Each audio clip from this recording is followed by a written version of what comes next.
Here we go, Mars. I don't remember the stage at all. I just remember the boss fight Mars being difficult. Yeah, I remember Mars. I do know his weapon is good against the next boss. I know that for a fact. Yeah, because unlike the other Mega Man games that have the 4x4 chains, there's actually a 1 chain of all 8.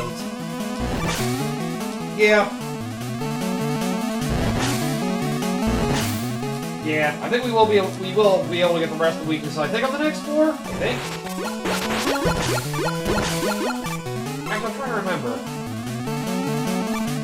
Yeah, I don't remember. I should probably look up the order now that I think about it. Because this is the one order I don't know. I just think, if I remember correctly, I think the order might have something to do with like the order of the planets for most of them. I could be wrong though. I think that's how it is. Also, yeah, platforms that can rise you into spikes, so watch your step. Oh! Actually, I gotta look it up again. Now, I'd say, it looks like there is actually an order for the first 4, I just didn't notice it at first. Hey, what the hell am I doing? Airbrush jet. Or coil. Okay, yeah. Apparently, Mars has a secondary weakness. And apparently Venus was weak to Mars's weapon. Go figure.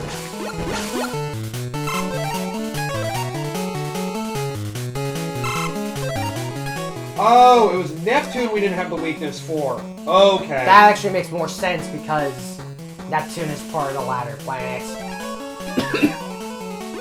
Yep.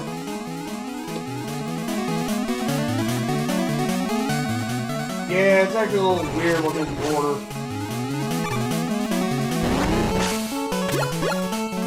Yeah, I think it's like backwards order might be the weakness. Except for... Pluto? Actually, it's a lot weirder than I thought. Never mind. Of course you don't get hit by spikes, you will.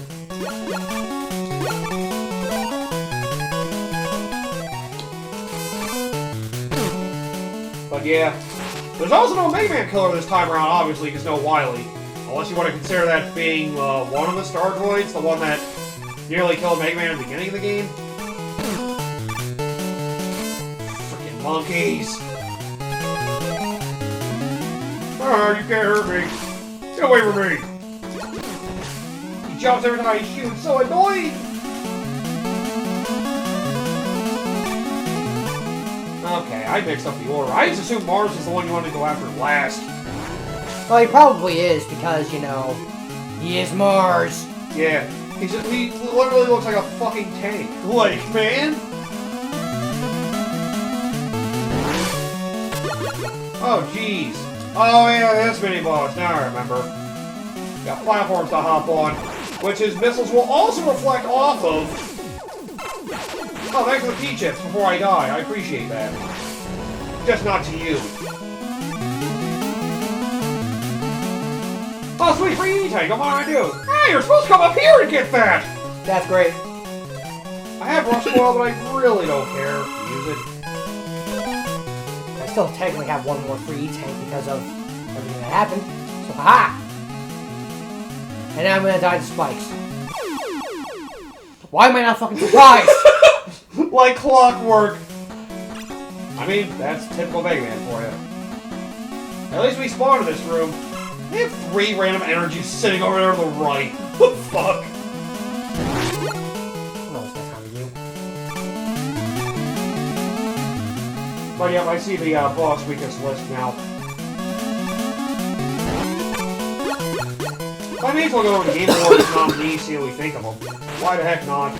It's hard for me to really have any opinion on any of them since I've played none of those games. But I mean, let's just see. I just mean in general for all of them. Yeah. Okay, here we go. Complete list. That's what I wanted. So the nominees we have so far. Game of the Year is between, well, Elden Ring, Shadow of the Air Tree, which, again, DLC. I personally don't think it should be up for it. Should have its own category. Final Fantasy VII Rebirth. Not surprised got nominated. Black Myth Wukong. Not that surprised got nominated. Electro. A little surprising, but sounds like that could be deserved.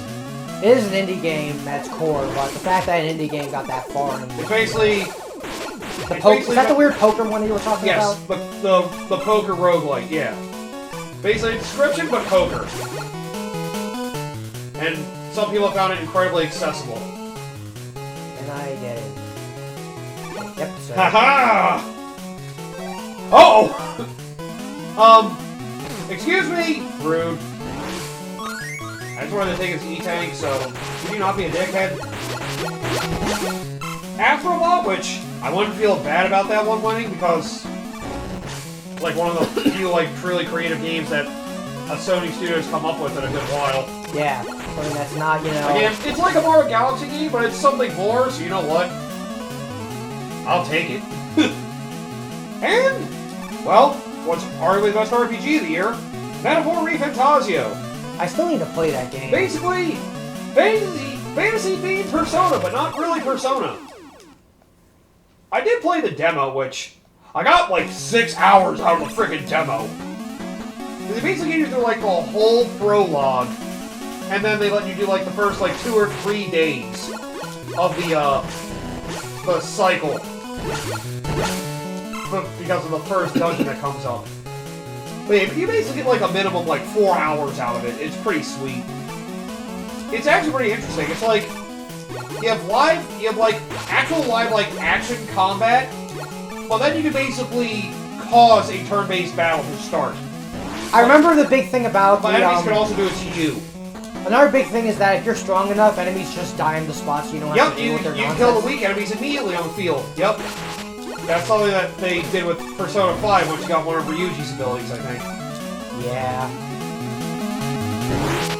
Speaking of RPGs I've been playing Brothership. Ah, yes. I still have to get that. I'm probably going to get that around the holidays. Yeah. But it's exactly what I expect, and honestly... More Mario and Luigi. I know a lot of people have been complaining about it, but it's like, you know... It's Mario and Luigi. I mean... I've heard... The bigger problem I've heard is basically it drags, kind of like the later ones have, but apparently it's more of a late game thing. Yeah. And yeah, that was something a Dream Team suffered as well, to be fair. Yeah. Dream Team flowed itself pretty well until the frickin', the bed. Yep. That segment dragged on for a long time. Then again, every Mario Luigi game has something like that. Yep. Except for Partners in Time. Then again, well, yeah. I mean, Partners in Time had the pacing, but it didn't really have much else. Well, the break of the pacing comes when Baby Bowser steals the Cobalt Star Shards at one point. That is the pace breaker. So basically, oh, you got 2 Cobalt Star Shards! Oh, wait, no you don't. Now you gotta get them back. Get through the whole world. Good, you got both of them back again. No progress was made. It was basically a filler chapter. Yeah. I mean, at least they utilized Baby Bowser well in the story, I will say that. Especially in the ending. Just when you forget about him, he's there to fuck up the plot once again. Thanks, Bowser! Good job, Bowser! Wouldn't be the first time you fucked up a plot by existing. Give me energy, please! unless you're a Dream Team, in which case it's like, no, I know exactly how this fucking ends because I've done with this 3 fucking times! Yep. I'm not gonna get screwed over again! Yep. Fuck you! Yep, we're gonna deal with task. Wait, what? Oh! Oh! Okay! Bowser's like, I've dealt with this fucking shit 3 times. I am not dealing with your bullshit. You're an idiot! I thought you were the idiot! Exactly! You're an idiot! God damn it! That will always be my favorite thing in Dream Team. It's just like, Bowser finally becomes the final boss that everybody wanted him to be. Uh-huh. Oh. It does have such a great payoff. And it's serious, just felt like he got shafted every time. Yeah, it's like, I was like, because I know maybe I'm not sure if that's something that a lot of people complained about in Dream Team, where it's like, oh, you're fighting Bowser, but like... The only complaint people have is, like, because of that, Antasma's role kind of feels, like, really small. Like, feels like Antasma wasted time because of that. Even though you still have your big fight with him, which is still the hardest freaking dreamy boss fight in the game. Yeah. And this fight's always been kind of hard. His fights are always hard. Especially if you actually get hit by an attack and over the nightmare sequence. Oh, yeah. Good lord. That nightmare sequence is rough. Remember the first time I dealt with that attack? I was like, how the fuck do you get out of this? Like, yo, this attack is too much. That's wild. Especially the EX fight. Yep. Oh EX my fight God. was rough. Now it's faster! God! And having to flip between moving him in the frickin' corridor, avoiding the attacks, finding the right hole to go gyroscope controls, to dodging the saw blades. Good lord! No, and also, I think he also did the thing where it's like they're dropping in the... Yeah, that thing was all... It's like a slow burn, That was too. a fantastic fight. Oh my god. Honestly, arguably better than the Bowser fight. Yeah, I'd agree. That boss fight is fantastic. Bowser fight was not bad either, though. Especially once he sent his minions after you. The Bowser fight was just pure catharsis. Yep. Because like, after everything that Bowser went through, it's like, yep, this is exactly what I fucking expect out of him. It is crazy thematically. Yeah, this fight's hard. Yeah, that was kind of bullshit. It's like, here, let me just keep shooting you how many fucking times? And There's some weird, like, thematic, you know, significance to the Bowser fight, though. He basically gets the power of the dream, basically, to create wherever he wants. And the things he uses to create to come after you are more of his own minions. Yep. Like, he doesn't think of anything else grander. He just has confidence in his own army. Like, they really give Bowser the respect he deserves and frickin' Dream Team. Yep. That refills your weapon energy. Is that really what? Everything's full, dumbass. You know you can afford the other things, right? Yes, you can fill with the energy, Bowser, and the grabber. Yes. Do what the president would do. Grab him by the pussy. Oh God, White. What? I thought it was cool now. It's never been cool. Stop watching the news, Light. But I need to know what's going on in the world. I need to see when Wily's going to attack us next. Too bad it didn't stop this invasion. Anyway, back to the porn robots. He probably follows Elon Musk, too. Oh God, don't. But yeah, I do like the significant... Bowser does get a big character boost in frickin' Dream Team. Yeah. And I know from what I've heard, Bowser Jr. does show up in Brothership, and apparently they do take his character development from the extra story and the Inside Story remake into consideration as well. Because I don't know if you know... I'm familiar with what the extra mode story is. Basically, it's like helping Bowser Jr. try to be accustomed to being a more mature leader, kind of. Okay, so remind me how It looks like that does actually come into play a little bit in Brothership, which is nice to see they actually remember that bit of character development. Especially considering that the first thing I think of when I think of, you know, Bowser's Side Story, that remake isn't particularly looked upon fondly from what I hear. I mean, the remake is still fine, it's just, you know, it's the extra mode is just grindy. Like, it's not bad, it's just grindy. God damn it! There we go. Like, I still haven't gotten through the Bowser's Side Story one myself. I know I got close, though. I feel like I do want to complete that before I get to Brothership myself, just so I have that sense of completion for myself. But yeah, it's basically Kamek trying to teach Bowser Jr. to be a respectful leader, and, you know, the Koopa Lake's basically learning to respect Bowser Jr. as the future ruler, quote unquote. It's actually a nice idea. Oh, I think you have to jump off those? Yeah, because you don't have a... That robot fucking sucks. Yeah. There we go. Oh, it dropped a large energy. Thank you! About goddamn time you did something good for me, and now you die to spikes. Okay, not the way I imagined, but I'm sorry, don't hurt me! I thought I held down, but fuck you, game. God damn it. Oh, God. Although it did remind me of big, potential news. Speaking of Mario Luigi Brothership... Yeah, I know. The big thing with the studio being bought up by Sony. Well, the parent studio, Kadokawa.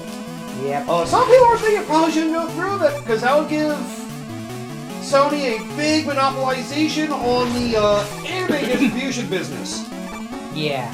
A lot of people see it as a bigger thing for Sony basically finding a shortcut to acquire FromSoft and in-hand Acquire, who are both owned by Kadokawa. Yep. Because that's really what they wanted from Soft more than anything else. Yeah. And yeah, it's weird. Once again, you have the contradicting sides of the freaking console fanboys. People are against the Activision one, but they're for this. No, people were for the Activision one. And there's some that are for the Activision one and against this one.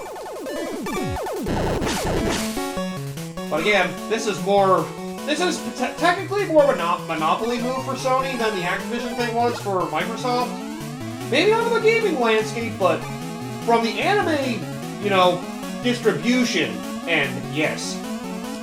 Because they already they bought Funimation, they bought Crunchyroll, and now they bought another anime publisher in Katakawa, even though they also do manga as well. Since Sony's now technically an American company, or at least that's where their headquarters are. Yes, you see how that grabber worked? The hand stayed on him, and you can do extra damage. I don't remember if you have to hold the button or mash it. Yeah, that's what I'm trying to figure out, if it's hold or mash. I think it's mash. I think a lot of times you have to keep pressing it to, like, constantly keep grabbing them. Oh good, I think we have 3 energy tanks.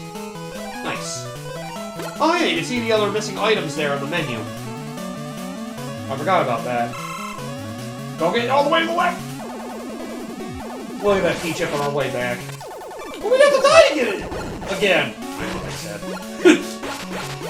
Why do you lack faith in me? But you know, I know some people have been not liking the way Sony's been handling a lot of the anime distribution stuff. I mean, the anime stuff has been very weird. Yeah. Then again, animation is, well, I'm not sure how it is in Japan, so maybe there's something more to it, but I just think about how much animation has kind of gotten shafted in the Western world. Yeah. It's kind of like... it's probably more of a Japanese thing for the animation side. It's people like the distribution stuff. I know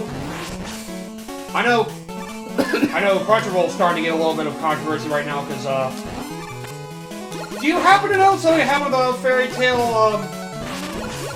with the dub for, the new Fairy Tail 100 Years Quest stuff? What happened? The Gagio voice actor left. David Wald. Oh! Because apparently he said conditions with Crunchyroll were not good. No, that doesn't surprise me. Yeah. Yeah. That's kind of a shame for people that especially like the dub for Fairy Tail.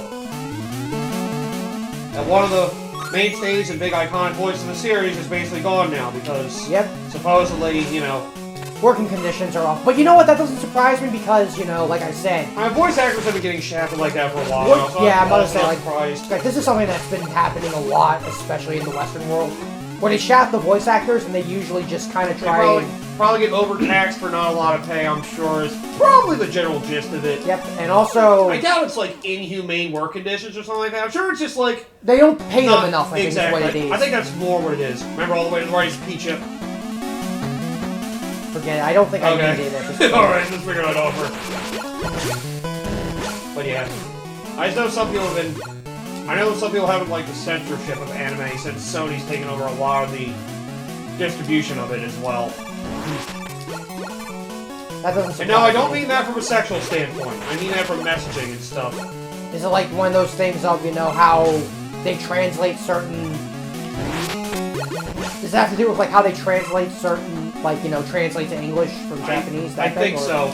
Some of the liberties they take, I think they might take more, I don't know if it's one they take more liberties, but they'll restrict themselves with how much they can translate, I think. Certain things. But, you know, they don't want to use certain words or topics. Yeah. I think some anime have suffered from that, if I'm not mistaken. I know some anime basically refused to be dubbed or done by Sony's thing because of that. Well, I know of an infamous one, but I think that was before Sony got a Crunchyroll. Is it mashing or... Maybe it is holding it. Hard to say. You might have to hold it as soon as they grab onto them. I never remembered how that works. I honestly rarely used it. But yeah, I know... You know, more consolidation! Again, not really a good thing going on here. So... Mega monopolies! Yep. Fun. It would be cool for Sony to get a friggin' monopoly of the anime industry. That would be kind of rough. I mean, I know technically they wouldn't have all the, you know... They wouldn't be publishing the majority of the anime, so it's not really a monopoly in that aspect, but you know... It's not the publishing, but it's more of distribution. Yeah, distribution, they still have a lot of that, especially internationally. I was already dead anyway, so... Yeah. Damn, this stage with its freaking stupid monkey enemies. Really, this screen being black and white. Everything else is in color, though. And yeah, let's see how that goes. I know Kala says they've been in talks, but that's all they've said at the time.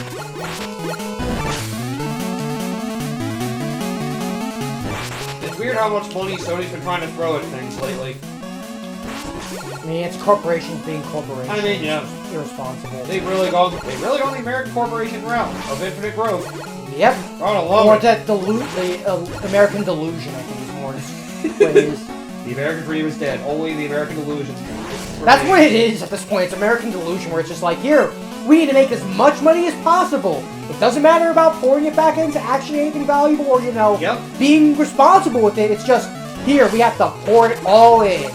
That's why the studio that made Prince Persia Lost Crown got shut down. Yep. Thanks, Ubisoft.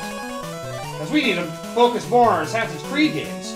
We need to focus on everything that's a fucking open world game, not making a bunch of smaller games for everybody else. Let's not even market the fucking smaller game. That's the part that pisses me off more than anything else. They don't even fucking market it.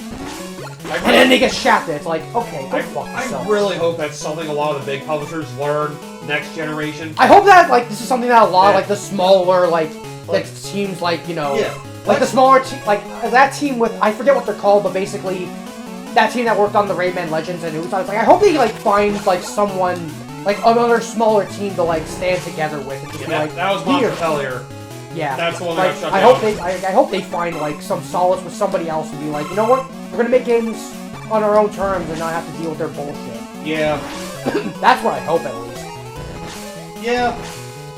Hard to say what we're gonna get out of it, though. Because a lot of publishers seem to only like to do big open-world games. Except for Resident Evil, oddly enough. Well, Capcom's a lot better at that, I feel. True. Capcom is like one of the few companies that I feel like is trying their fucking best to actually inspire goodwill in their customers.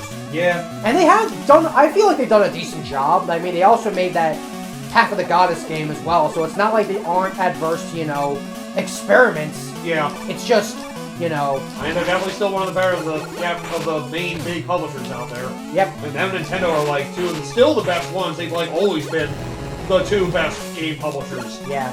And for a while, Capcom was at a south stance, but they've gotten a lot better now compared Some to... people would argue that Nintendo's kind of not in a great spot right now. Some people... Yeah, some people say that, but honestly, I think it just comes from the fact, like, oh, they don't have the power. And I think it has more to do with Some that. people say a lot of the games they made lately feel like they've been money-making moves, not so much, like, truly, like, creative, inspiring, you know, like, games like they've had back in previous generations. They said the last ones have been Breath of the Wild and Mario Odyssey feels have been the last truly great Nintendo games with true creativity. Where everything else has just been repeating old Nintendo things. I don't personally... Well, I can see it to a certain extent for, like, the remake stuff, so that's the argument you want to make, but... They have argued on that a lot more since the Teori is passing a little bit. Yeah. At the same time, though, we also have the same people that want to whine and complain, and it's like, oh, we have to, like, keep preserving the game stuff, so ask me, which one do you fucking want? New games or preserving... Hey, as long as they make them available, as long as they don't, you know, jip us, like they're doing Donkey Kong Country Returns HD, for example. Yeah. $60 for a Wii game that's barely getting a big HD overall. So it's like, what do you people want? No, just grip two things there. Grip two stones with one brick. Wait a minute. But yeah, it's just kind of like, I feel like I've heard this sort of shtick so much. I feel like these are the same people that are like, oh, we need to preserve games and we want new stuff. Like, make up your fucking mind. What do you want? Square Enix occasionally pulls out a unique RPG here and there. Yeah, but that comes from, like, a lot of third-party developers. Acquire being one of them. Yep. They got us Octopath Traveler, they brought Mario and Luigi back because I forgot the director of that series went to Acquire. That's why the series is over there. It makes a lot more sense. But, you know... Like, it's just hard to have it just feels like I'm having a two-pronged conversation. It just feels like a lot of the arguments don't add up in a lot of ways. Is what my brain's kind of going at. I mean, Nintendo and Capcom are two of the only, like, big publishers I trust at this point. Yeah. And even then, they still have to... each game they still have to earn it, because you can't blindly accept every game that comes out. Yeah, but I mean, you have to take it in face. You have to wait till the game comes out. You can't just sit here and be blind about it. I mean, hey. And I think it's also helps that, you know, there's the massive indie scene as well, and it's just like, we've gotten to a point where it's just like, we don't have to sit here and subjugate ourselves to the AAA market. It Takes Two, Velocro, the Ori games, Shovel Knight. Lethal Company. Lethal Company. There's been a lot of big indie games. There's been a lot of big Lethal games, and let's not forget the big one, Stardew Valley. Yes, there have been indie games that have become some of the best games of all time that people really love and think are better than what AAA publishers have done in any of these past 10 years. Yeah. Hollow Knight's another one that's mentioned a lot. Ori. The Ori games, at least the second one for me, is very good. But not to mention, like, all the sleeper hit stuff for a lot of genres that most bigger companies wouldn't even fucking... It's like for genres that most bigger companies wouldn't put any fucking effort in actually acknowledging. Mm-hmm. Yeah. Like, you want to acknowledge 2D and 3D platformers? That's fine.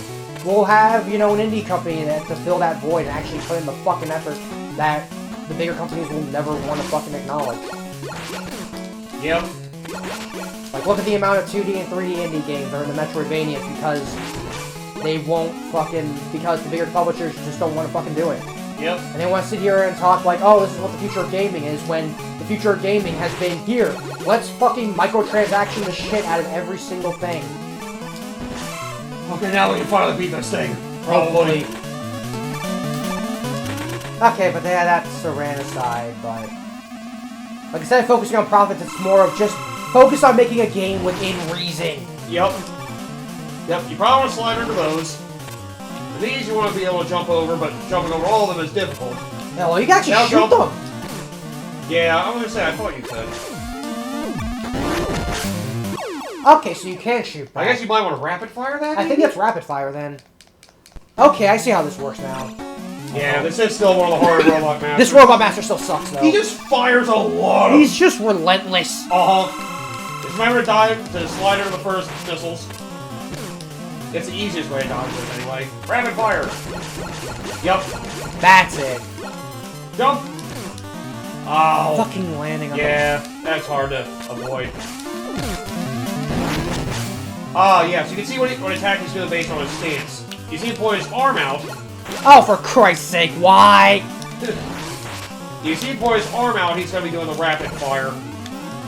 Otherwise, he does one of these other attacks. Yeah, stay close. There we go. Big shit. Whew! Nice! No Buster needed. I mean, Buster only needed as well. Alright, there we go. That's all the first 4 Robot Masters. But yeah, I'm just more tired of the whole consolidation thing. Yeah. Thankfully, Tencent's been going under, or Embracer's been going under. Yeah. They've had to basically sell off, or unfortunately axe off, some of the companies they bought because of how much money they lost. We all knew what was going to happen. Yeah. They thought Saudi would have given them the funding and stuff. They could have been part of their whole thing for the business. And it didn't work out for them. Ah! I laugh at them, but I feel bad for all the developers that got caught up in it. I want to say Gearbox amongst them.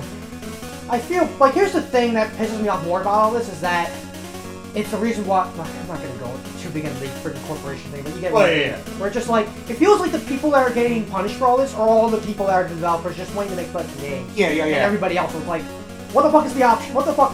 Like this is the reason why I don't really have the biggest, you know, positive reinforcement on corporations because this is what it fucking looks like when a corporation gets too big for their own good. Right.